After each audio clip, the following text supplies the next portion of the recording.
अस्सलाम वालेकुम नाजरीन, welcome to new episode of weekly round up. तो चलिए शुरू करते हैं इस हफ्ते की अहम तरीन खबरें।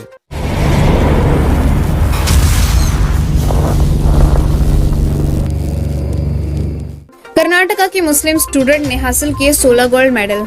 उम्मे सारा नौजवान मुस्लिम स्टूडेंट जो चिकमंगलूर कर्नाटका से ग्रेजुएट हुई हैं, उन्होंने अपनी हॉर्टिकल्चरल साइंस की डिग्री के दौरान 16 गोल्ड मेडल हासिल किए। ये अवार्ड सारा को कर्नाटका के गवर्नर थावर चंद गहलोत के हाथों मिला। दिल्ली के एतराफ रहने वाले मुसलमान पुलिस के खौफ से अपने इलाके छोड़ने पर मजबूर। जहांगीरपुरी के रहने वाले अक्सर मुसलमान जिन्होंने पहले हिंदू मुस्लिम फसाद का सामना किया, फिर इंतजामिया और पुलिस की एकतरफा कार्रवाई को झेला, अब अपने इलाकों को पुलिस के खौफ के चलते छोड़ने पर मजबूर हैं। लोगों का इल्जाम है कि पुलिस वक्त बेवक्त घरों में दाखिल होकर लोगों को परेशान करती है, औरतों और बच्चों तक को नहीं छोड़ रही है। एडवोकेट कंवलप्रीत कौर के मुताबिक पुलिस जानिबदारी से कार्रवाई कर रही है और मुसलमानों के खिलाफ ज्यादातर चार्जेस फ्रेम किए जाते हैं। कॉलेज कैंपस में नमाज अदा करने पर मुस्लिम प्रोफेसर को जबरन छुट्टी पर भेज दिया गया। उत्तर प्रदेश के अलीगढ़ में एक मुस्लिम प्रोफेसर के खिलाफ उस वक्त कार्रवाई की गई जब उन्होंने कॉलेज के कैंपस में नमाज अदा की। उस वाक़ये के बाद हिंदू संगठनों ने माहौल खराब करने की भरपूर कोशिश की। डॉक्टर शाह राज़िक खालिद अलीगढ़ के श्री वैष्णवी कॉलेज के लॉन में एक तरफ नमाज अदा कर रहे थे। उनका वीडियो सोशल मीडिया पर वायरल करके हिंदू दहशतगर्दों ने उनके खिलाफ कार्रवाई की मांग की, तो कॉलेज प्रशासन ने उन्हें जबरन छुट्टी पर भेज दिया और मामले की जाँच का हुक्म दिया।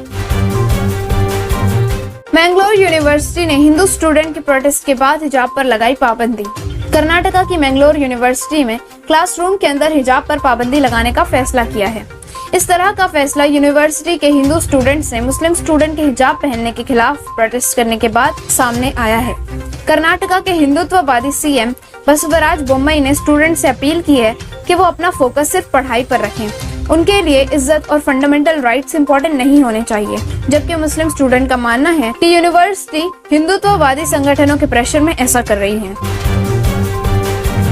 यूपीएससी के इम्तिहानों में मुसलमानों का पिछले 10 सालों में सबसे खराब रिजल्ट। मुस्लिम स्टूडेंट की तरफ से पिछले 10 सालों में 2021 के यूपीएससी के रिजल्ट सबसे खराब रहे हैं। टोटल 685 पास होने वाले कैंडिडेट्स में सिर्फ 21 ही मुस्लिम हैं। इससे 100 नंबर के रैंक में एक भी मुस्लिम स्टूडेंट नहीं है। मुस्लिम स्टूडेंट में बेस्ट परफॉर्मर अरीबा नोमान है, जिनका रैंक 109 है।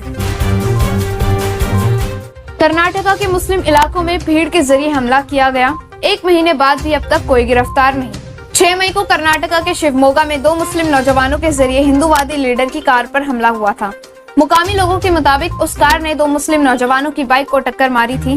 उसके बाद उन 2 नौजवानों ने उस कार पर हमला किया। इस हादसे के बाद पुलिस ने अपनी तरफ से केस दर्ज कर उन दोनों नौजवानों को अरेस्ट किया और उन पर मर्डर के चार्जेस लगाए थे। उसके बाद हिंदुत्ववादी भीड़ ने मुसलमानों के घरों और गाड़ियों को आग लगा दी, जिसमें कई लोग जख्मी हुए थे।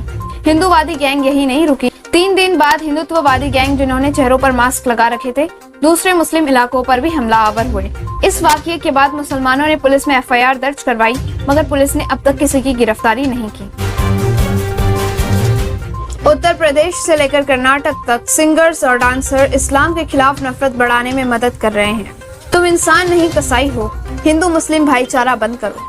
ये लाइनें उस भजन की है जिसे प्रेम कृष्णवंशी नामी हिंदू सिंगर ने 3 साल पहले यूट्यूब पर पोस्ट किया था। कृष्णवंशी जो यूपी का रहने वाला है, उसका ये गाना इंडिया में नया भीड़ कल्चर पैदा कर रहा है, जहां पर रैलीज में ऐसे गाने बजाए जाते हैं। मुसलमानों के खिलाफ ऐसे ही बहुत सारे गाने यूट्यूब पर पोस्ट और शेयर किए जाते हैं। उसके साथ साथ मुसलमानों की नस्ल कुशी की भी धमकी दी जाती है। अब ये इंडिया का नया नॉर्मल बनता जा रहा है।